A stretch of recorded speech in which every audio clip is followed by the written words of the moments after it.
paz, irmãos, sejam bem-vindos a mais um vídeo do canal Sola Escritura. E já eu peço que você se inscreva no nosso canal, curta o vídeo, acione o sininho para que mais pessoas possam ter acesso à palavra do Senhor. Eu tenho aqui em minhas mãos um livro de Johann Königs chamado A Bíblia nas suas origens e hoje. É um livro da editora Vozes e, como o título sugere, ele trata sobre a Bíblia Sagrada. E quem que é Johann Königs? Johann Königs é um padre jesuíta, falecido neste ano, no dia 22 de maio. Ele é belga, nascido em 1941, veio para o Brasil em 1971, e ele é lecionado ele é formado em teologia e ele tem um doutorado em teologia, cujo ele defendeu no ano de 1972 e ganhou o título de doutor em 1977. Ele fez esse doutorado na Universidade Católica de Leuven, na Bélgica.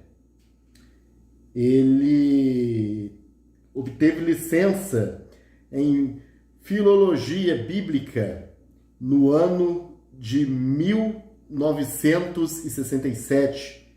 Por muitos anos ele foi professor na Faculdade dos Jesuítas, a FAGE, Faculdade Jesuíta de Filosofia e Teologia em Belo Horizonte. Eu estou assim apresentando para os irmãos de uma maneira resumida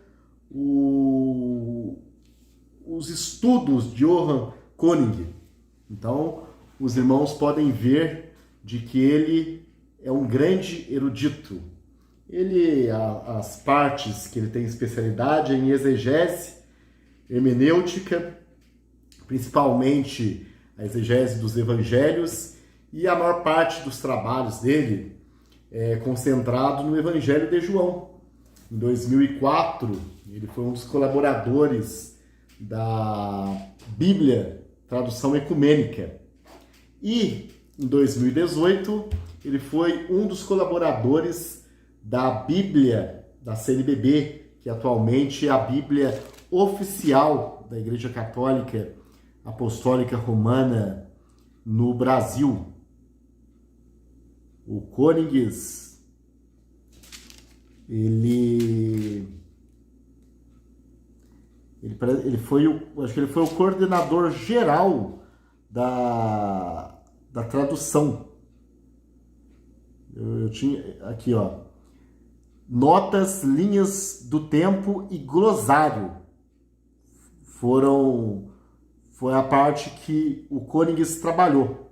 Então, repito, revisão global, organização editorial. Então, como eu falei para os irmãos, ele foi um grande erudito, um especialista em NT. Mas hoje aqui, vendo o livro dele, algo me entristeceu, porque aqui na página 218, este livro aqui é a segunda edição do ano de 1998, o Königs, ele está fazendo uma crítica sobre o fundamentalismo. Num outro vídeo nós vamos tratar sobre este tema. O Königs não aceita a literalidade de vários textos bíblicos, por isso eu o classifico como um teólogo liberal, e ele diz assim, ó: se estivesse certa a leitura fundamentalista, a Deus Darwin e a teoria da evolução. Página 218. Ou seja, isso demonstra claramente que o autor acredita na teoria da evolução. E é um absurdo alguém que se diz cristão, alguém que se diz teólogo, exegeta, acreditar numa teoria que vai totalmente de encontro às Sagradas Escrituras, totalmente de encontro à história da salvação, ao plano salvífico de Cristo.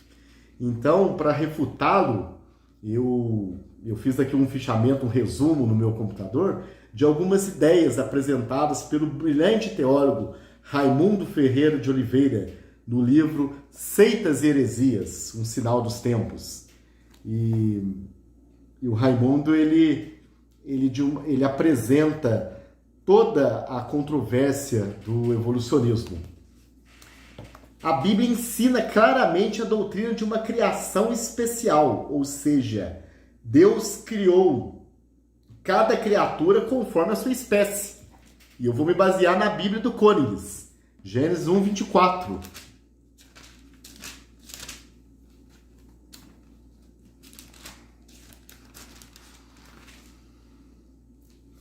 Deus disse: produz a terra seres vivos segundo suas espécies, animais domésticos, animais rasteiros e animais selvagens segundo as suas espécies.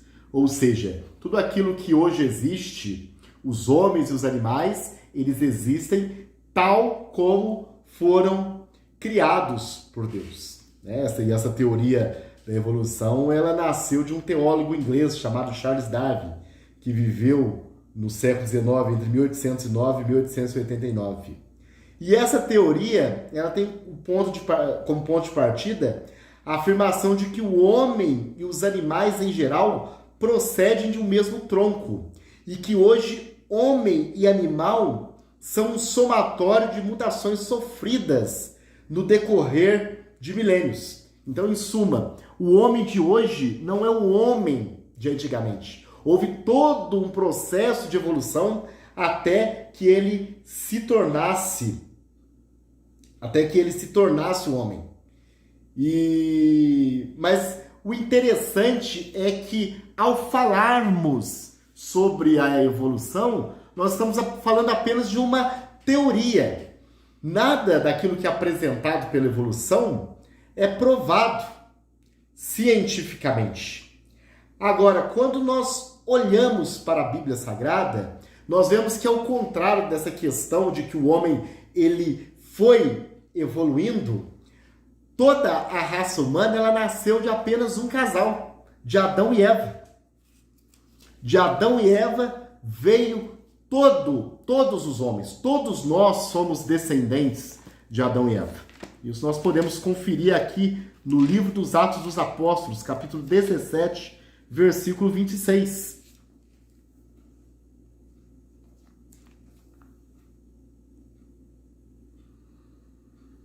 Onde diz: de um só homem, ele fez toda a espécie humana para habitar sobre toda a face da terra.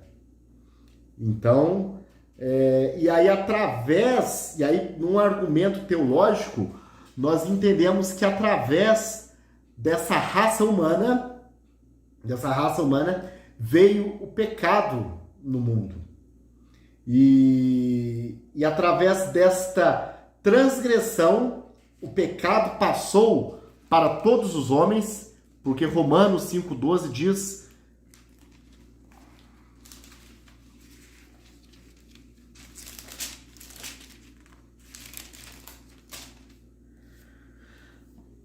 por isso, como o pecado entrou no mundo por um só homem, e por meio do pecado a morte, assim também a morte passou para toda a humanidade, porque todos pecaram. Então, assim, nós vemos mais uma vez a unidade orgânica da raça humana. Se Gênesis afirma que Deus criou um casal e deste casal toda a humanidade foi criada, agora Paulo vem dizer que por causa deste pecado de um único homem, passou a morte para todos os homens, porque através deste homem todos pecaram. E assim como através deste homem todos pecaram, através de Cristo todos terão a nova vida. O homem é a imagem de Deus. Então, esse termo imagem de Deus fala da constituição do homem como um ser racional, um ser moralmente responsável. E essa imagem natural de Deus gravada no homem consiste nos elementos de poder de movimento próprio, entendimento, a vontade e a liberdade. Ou seja, o homem é livre, o homem por si próprio, ele pensa e ele manifesta as suas vontades. Então, por tudo isso que nós podemos ver, a teoria da evolução é uma teoria falsa, antibíblica. E o nosso amigo Königs está totalmente equivocado em defendê-la. De fato, através de um único homem chamado Adão e de uma única mulher chamada Eva, Deus criou toda a humanidade. Através do pecado deste Adão, todos os homens estão debaixo do pecado. E através do único homem, Jesus Cristo, novo Adão, toda a humanidade é restaurada. Esta é a doutrina bíblica ortodoxa. O contrário quebra totalmente este plano da salvação, porque se não houve um homem, como que o pecado foi passado para todos os homens? E se o pecado não foi passado para todos os homens, por que foi necessário que o Filho de Deus viesse morrer pela humanidade? Que Deus abençoe a todos. Só a Escritura.